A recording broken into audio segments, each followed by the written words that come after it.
Hello, I'm Pulkit Hanswal from Maulana Azad National Institute of Technology, Bhopal. I am representing Team A.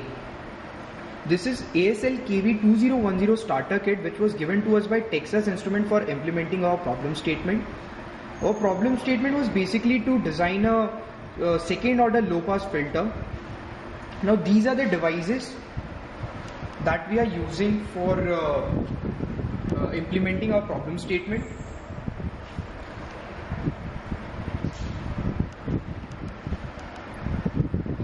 This is a dual tracking power supply that we will use for giving the DC power to our board for activating the ICs which are present on the board. This is basically a function generator which we'll use for giving the input waveforms to the board. And this is basically a cathode ray oscilloscope that we'll use for displaying the output as well as input. Now let's start our hardware implementation. In this kit, I am using the IC-U3 and the IC-U4.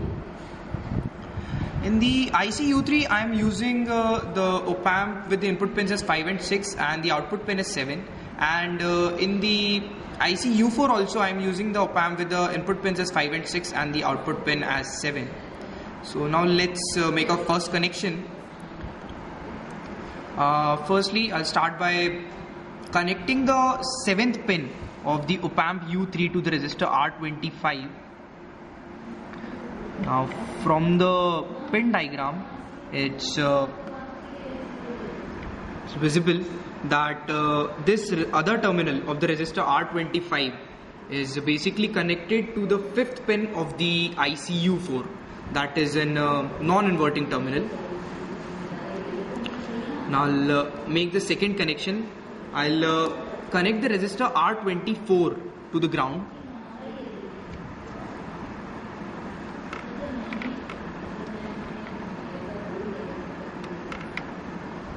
This is how I do it. Now I'll make my third connection.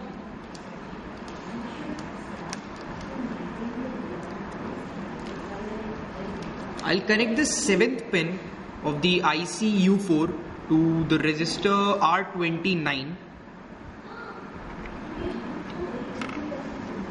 The resistor R29.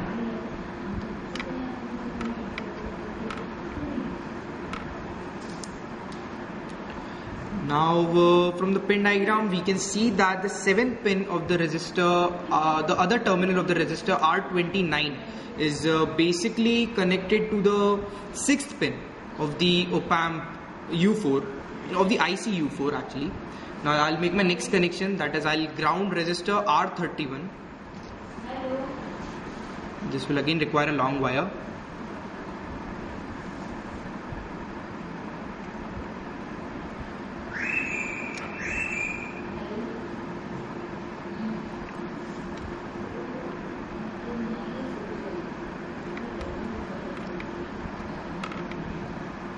Now I'll complete the feedback by connecting the 6th pin of the IC-U4 to the 6th pin of IC-U3, and this is the 6th pin of IC-U3 and this is connected basically to the 6th pin of the IC-U4.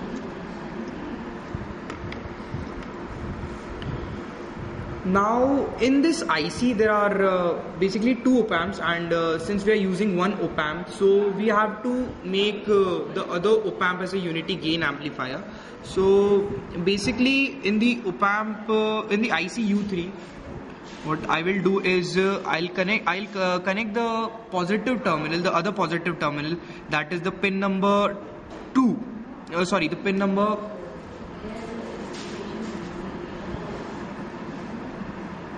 3 to the ground, and I'll connect the pin number 2 to pin number 1. In this way I'll make a unity gain amplifier. So in the op-amp, in the IC-U3, I'll connect the pin number 1 to pin number 2, and I'll connect the pin number 3 of the op-amp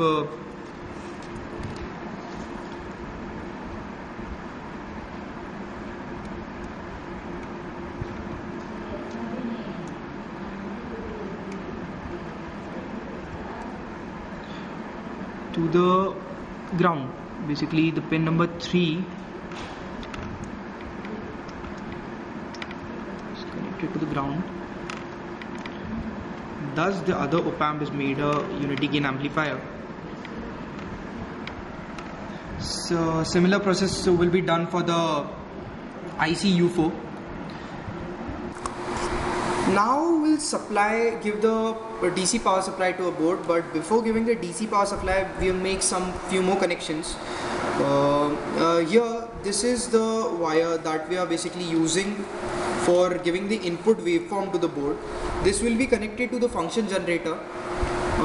This is basically connected to the 5th pin of the IC U3, that is the non-inverting terminal.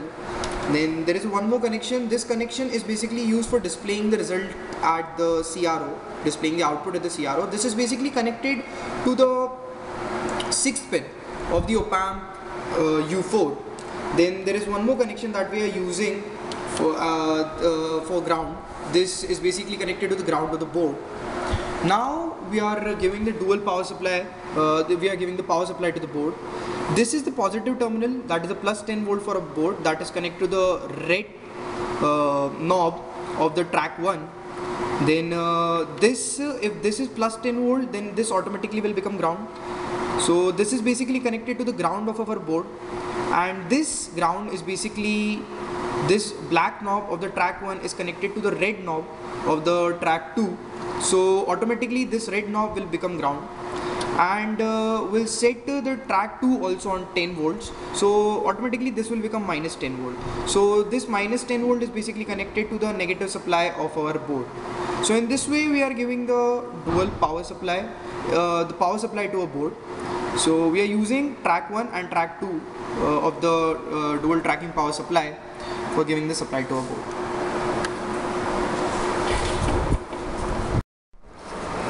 Now we'll see how we'll connect cathode ray oscilloscope and function generator to the board. In the cathode ray oscilloscope, we are considering this as our output channel and basically this as our input channel. So you see this connection. Then this wire is basically connected to the ground of our board, and basically there are 3 connections made onto this ground. One is for the output channel of the CRO, one is for the input channel of the CRO, and one ground is for the input wave coming from the function generator.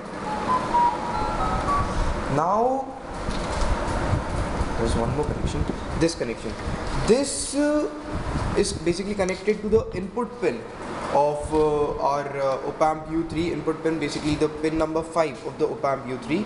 One connection is made from the input channel of the CRO, and one connection is made from the function generator. This connection is basically made in order to display the input onto the CRO. Now there's one more connection. This connection is used for displaying the output at the CRO. So this wire is basically connected to the terminal U6, to the op-amp U4 pin number 6. So that's how all the connections are made. Now we have started giving the power supply, DC power supply to our board. You can see that both the track B set at 9.9 volts, that is approximately 10 volts, and the track A is also set at 9.9 volts.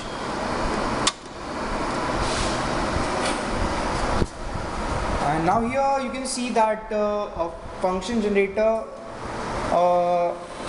we are basically using a sine function, sine wave, you can see that, and we have given a frequency to that signal of about 1000 Hertz.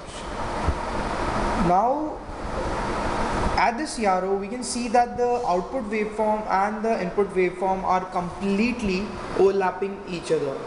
So this means that there is no change in our signal, there has been no phase change, and the gain has been 0 in decibels.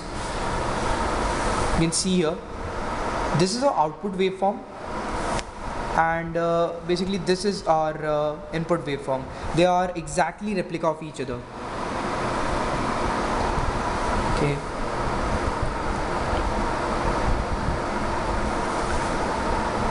I'll again repeat that our output is basically connected to this channel and input is on this channel. So basically they are exactly replica of each other. Now we will start increasing the frequency.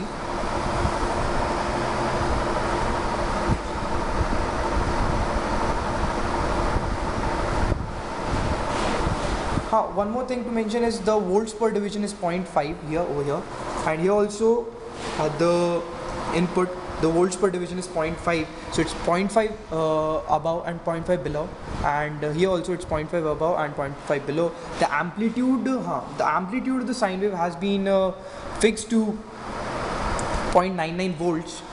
It's approximately 1 volts. This is our frequency. Now I'll further increase the frequency. As you can see that there is no change in the amplitude and there is no phase change.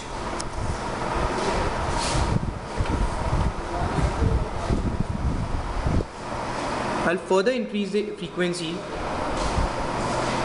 You can see that now the frequency has became approximately 1500 Hz, that is 1.5 kilohertz. Then also there is no change in the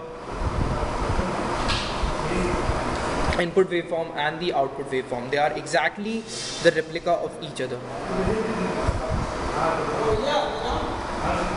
Now we'll change the time divisions. I'll basically change this to kilohertz. Now I'll change the frequency basically to 14.7 kilohertz. Now also you can see that I'll change the time divisions basically. Now also you can see that the input and the output waveforms are exactly replica of each other. They are overlapping one another. There has been no phase change and there has been no change in the amplitude. So now I'll further increase my frequencies.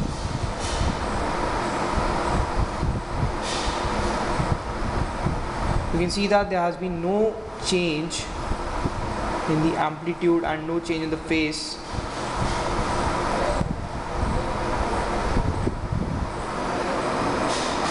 There is no change in the amplitude and no change in the phase. And the frequency is approximately almost 20 kilohertz.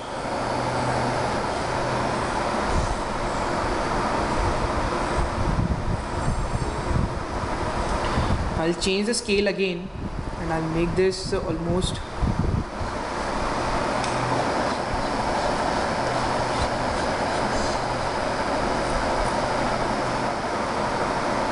I'll again change the time divisions. Now the frequency has been increased to 100 kilohertz and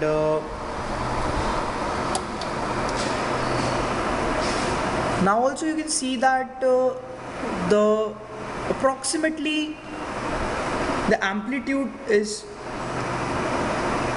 same, but there has been a phase difference. Now there is a bit phase difference between the input and the output waveform. We can see this by changing the expositions.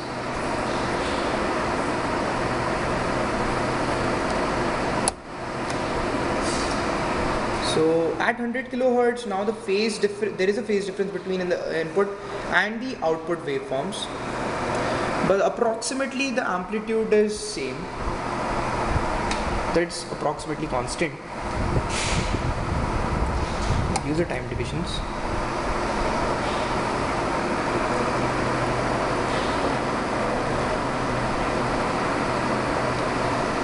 Now I'll increase the frequency to about let's say 200 kilohertz.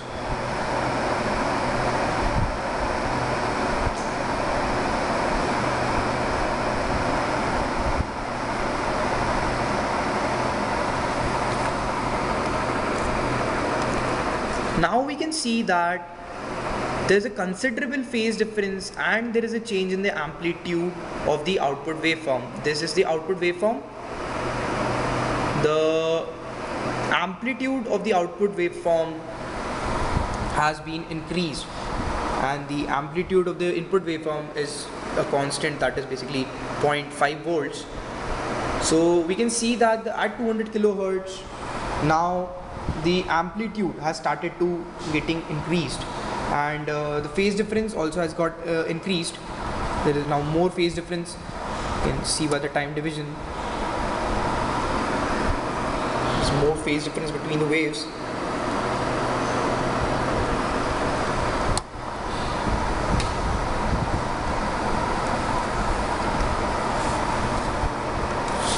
Now I am increasing the frequency to 250 kilohertz.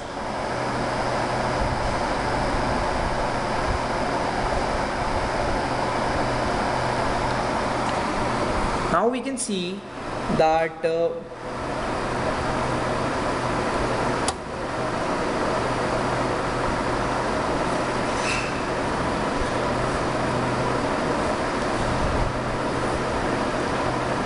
phase difference between the waves has further increased, and now the amplitude is basically starting to get decreased. So this is exactly the pattern that we were getting from the simulation, that is in between 200 to 250 kilohertz. Near around 200 kilohertz the amplitude was increasing, and in between 200 to 250 kilohertz it started getting decreased. So now I'll further increase my frequency.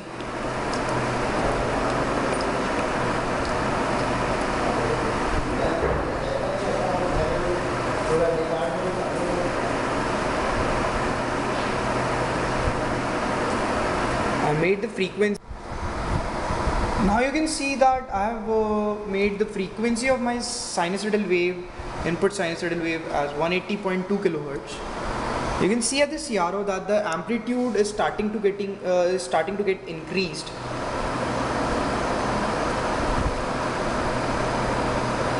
And now the phase difference has also further got increased. Now I am further increasing my frequency to 200 kilohertz.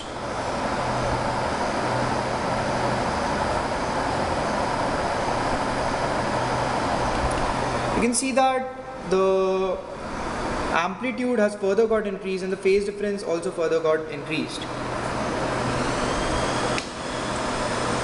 So this is exactly similar to a simulation where the amplitude of the output waveform was getting increased between 180 to 200 kilohertz.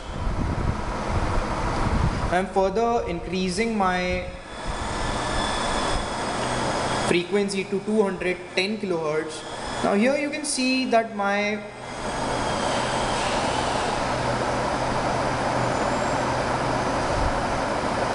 made my amplitude I made my frequency equal to approximately 250 kilohertz. Here you can see that now the amplitude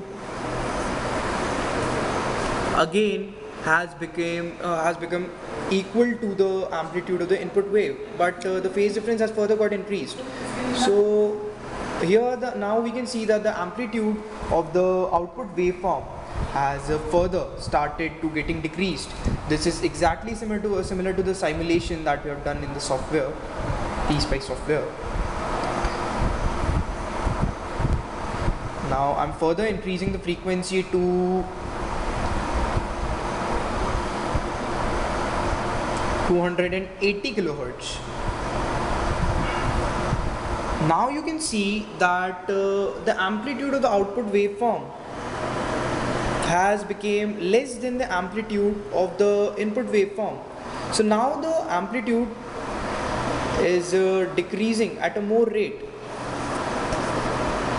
The amplitude of the output waveform is much lesser than the output of the has got decreased actually than the output of the input waveform. Now I'm further increasing my frequency to 300 kilohertz. You can see that this is my input waveform and this is my output waveform. So our amplitude of the output waveform has further got decreased, phase difference has got increased. Now I'll further increase my amplitude. So here I made my frequency equal to 350 kilohertz. I can see that my amplitude has got decreased further and the phase difference has almost reached about 100 and something, 120 degrees almost. I'll make my frequency equal to, change the scale.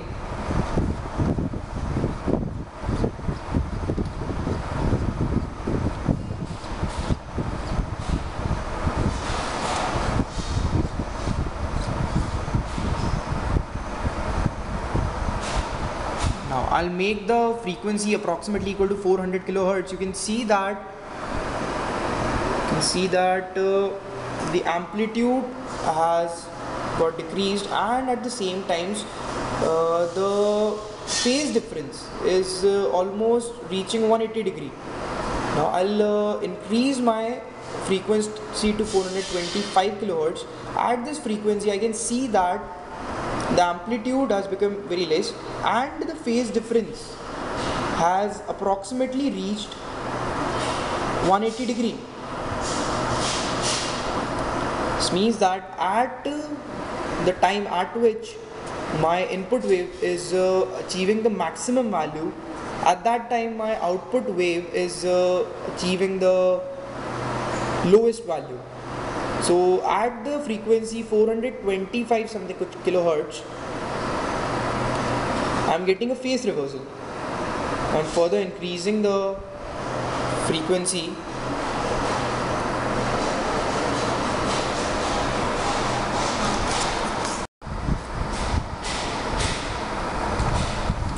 Now I have made the frequency equal to 500 kilohertz. At this 500 kilohertz, I am seeing that my amplitude has become very less and the phase difference had just started to increase after 180 degree. This is my input waveform and this is my output waveform. I'll change the voltage per division.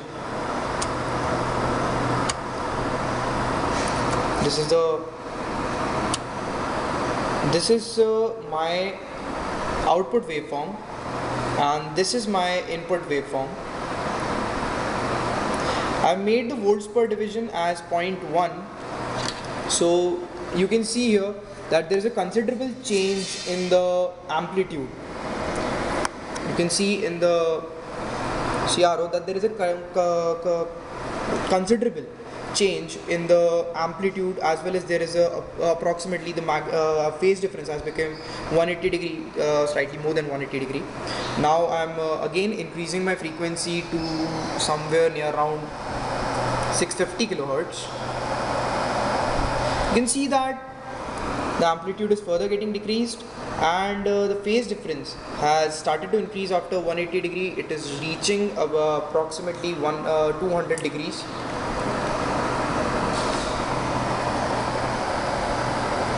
Now I am increasing my frequency to 750 kilohertz and I am decreasing the voltage per division. So at 0.5 volts per division, my output waveform has almost disappeared. The amplitude of the output waveform have become very, very less. So in this way the amplitude is getting decreased. Now if I'll further increase my frequency, the amplitude further will get decreased. Now I made the frequency approximately equal to 920 kilohertz. You can here see that my output waveform has almost got vanished and the input waveform is this is the input waveform basically, and the amplitude of the output waveform is approximately coming out to be 0.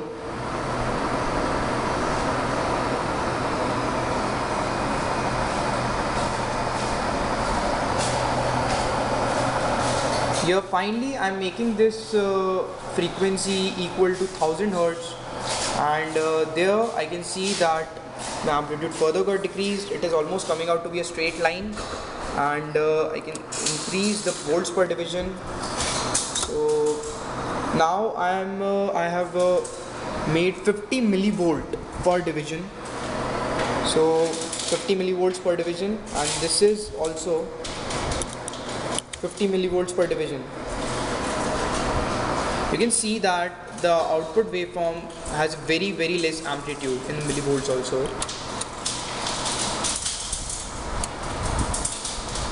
This is the input waveform and this is the output waveform. So this was it.